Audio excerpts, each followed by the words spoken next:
All right, let's spend a little time working with compressors and helping you guys understand how compressors work. I'm Ella from Creative Sound, Creative University. What's good, Creative Faces? So, this is a series started by the Profile Builder series that we started on Discord. If you want to know more information about that, please visit the description area.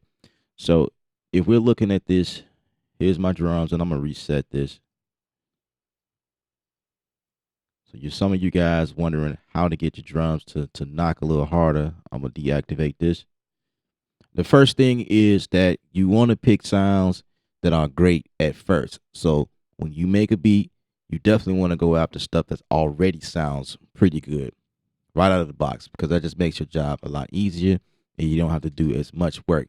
But for those of you that wanted to know how to get the drums to, come a little bit forward in the mix, this is what we do.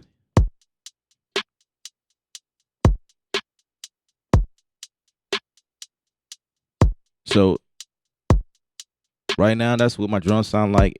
These are pretty good samples that I selected for this song. Let's see what it sounds like. It sounds decent right now. You know, I got them leveled.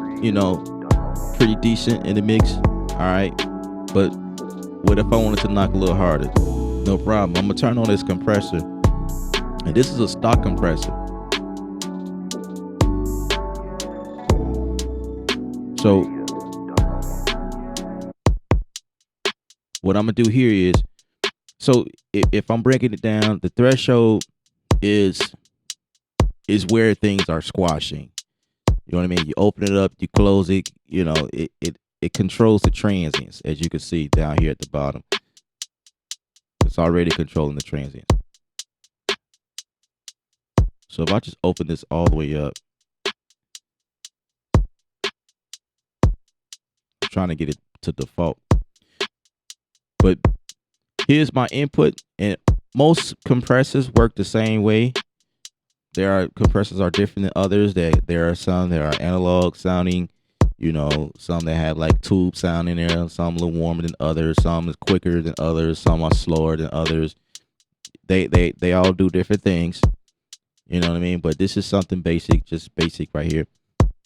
Now your input is obviously how much of that signal you given the compressor. You only adjust this if your signal is way too low. You know what I mean? And just giving the compressor a little bit more to deal with. Now, I've already explained what the threshold is, but the ratio kind of does the same thing as the input, but it's not. It's how much of that signal. So it deals with rations or the ratio of that signal. And this would vary sample to sample. It will render different results. You just have to play with it. But usually, I'll just go slow with the ratio.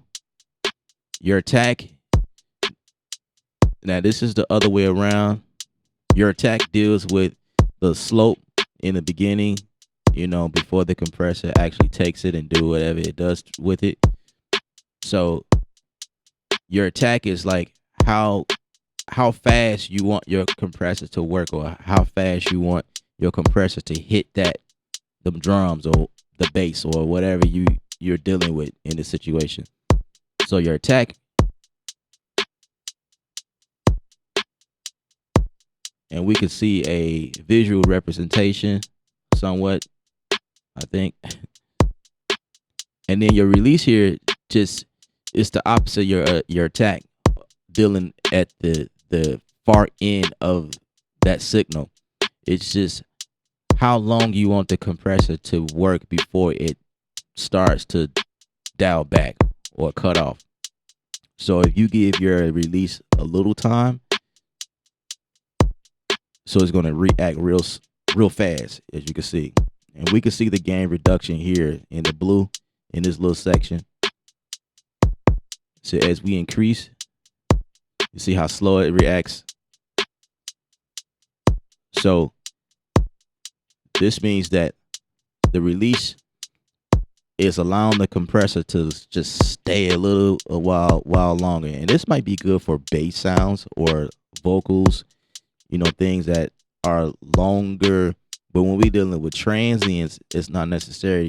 It's not necessary to have a long release time because we only wanted to deal with the transient, quick in and out type deal right here, right? So I'm gonna give my ratio a little bit more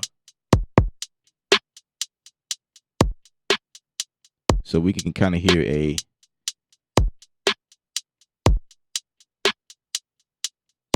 real difference. You can see what's going on.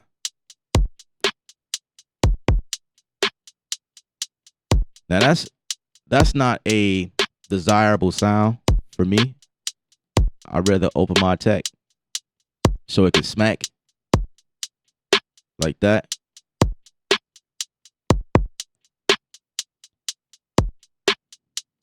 Then I'll just dial back. And then also your threshold. No threshold. So the compressor's not even on. It's not even working. But if I come back like this,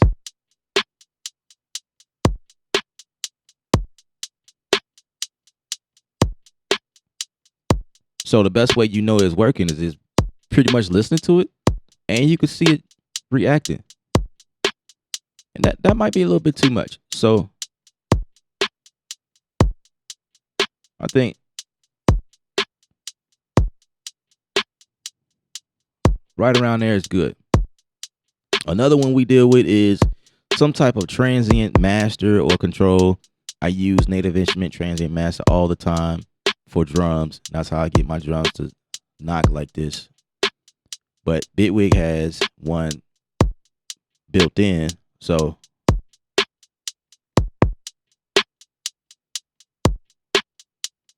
in some cases, I may not even need the compressor because the transient control is doing almost the same thing. Actually, it's not. If you notice, there's a drop in quality or drop in the beefiness at the bottom,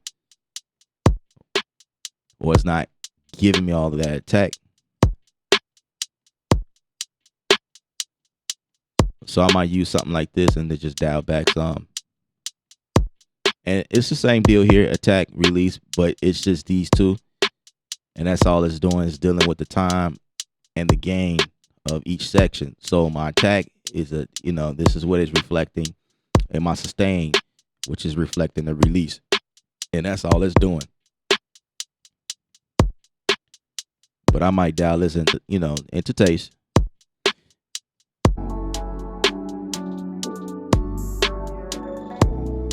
Right. So that's what we'll do there. Now I feel like it's compressing too much, so I'm gonna take this off, and we can deal with another one. See, I had this. I'm just not realizing I have this supercharger on. The supercharger been on the whole time. That's why it sounded pretty. Like it sound good right here. If I turn this off,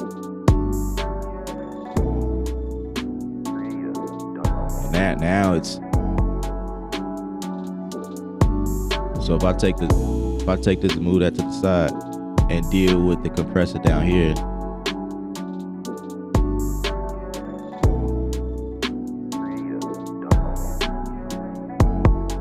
There we go.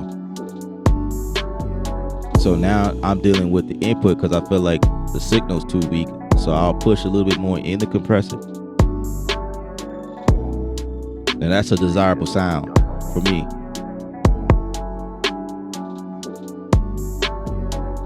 So the goal is to get compression on your drums without it sounding overly compressed, but it's just enough to get it to knock like right in the right spot. And I may even turn this on.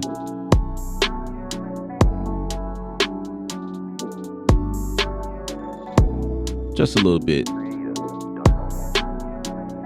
And then I may just turn this down overall. You know what I mean? Just give it a little bit.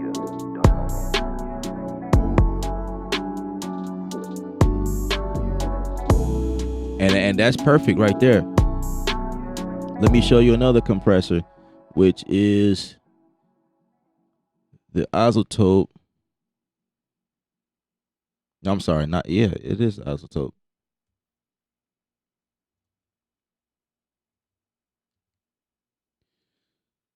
It's going to be the Neutron 3.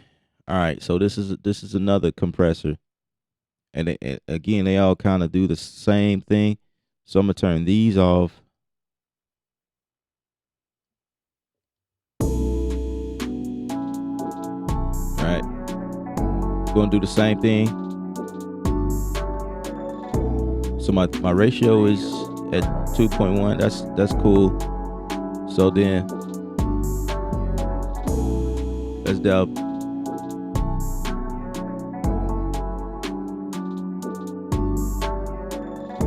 And you gotta also remember that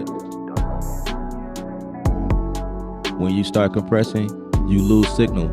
So most of these come with makeup gains, and this is your makeup. So the amount of threshold that you're losing, the rule of thumb is to make up that gain.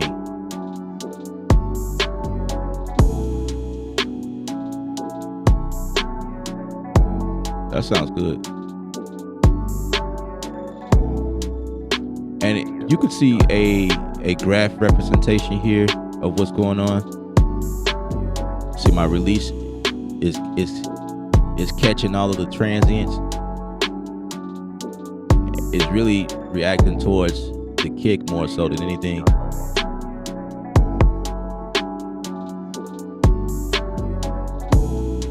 And I believe you can make this thing go a little bit more deeper.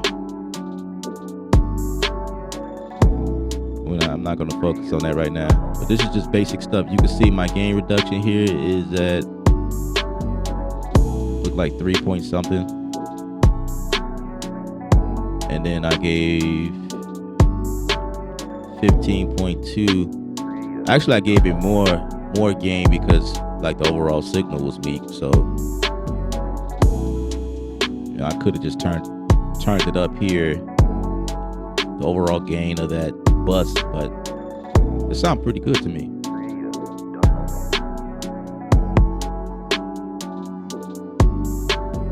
So that's what we do when we're using compression.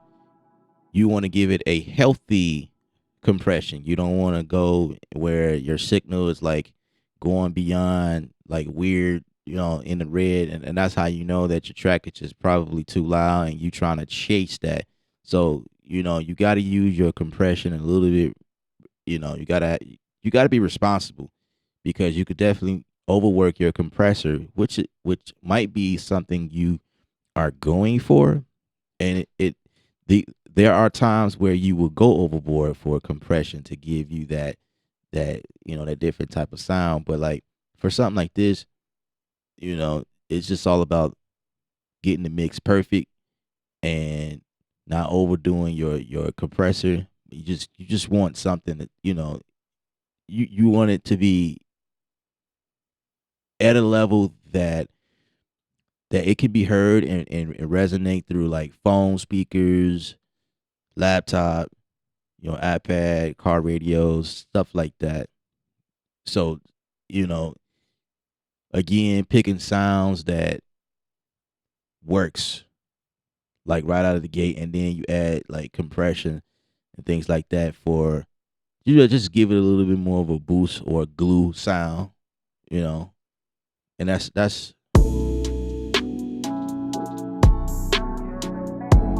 and you could also go even further. Like if you feel like your kick needs to be, a little bit more compression on it, you could definitely do it this way as well. When you come in,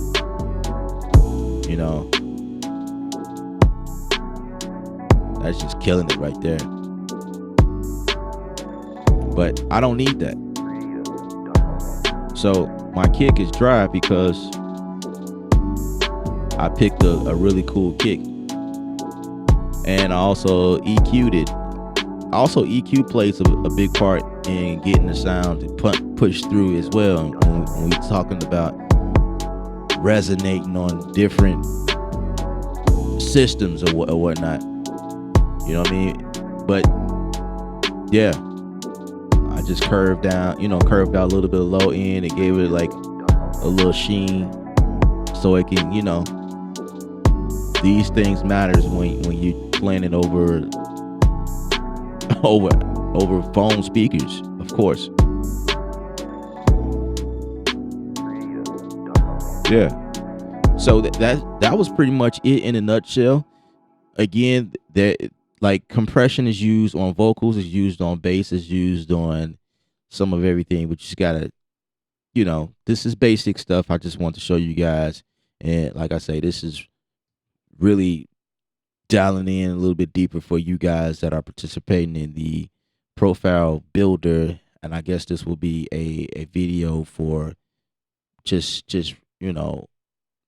public, all around. I guess anybody can watch this video, but these videos were inspired, should I say. These were inspired by the profile builders. And so there you have it, guys.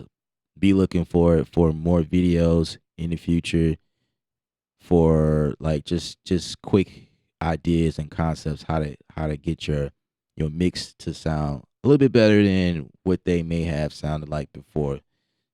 So if you got any questions, feel free to reach out to me, Ella, here on YouTube, Instagram, wherever. All right. Remember, music are you the artist. Paint your picture. Stay creative without rules. All right, guys. Thank you.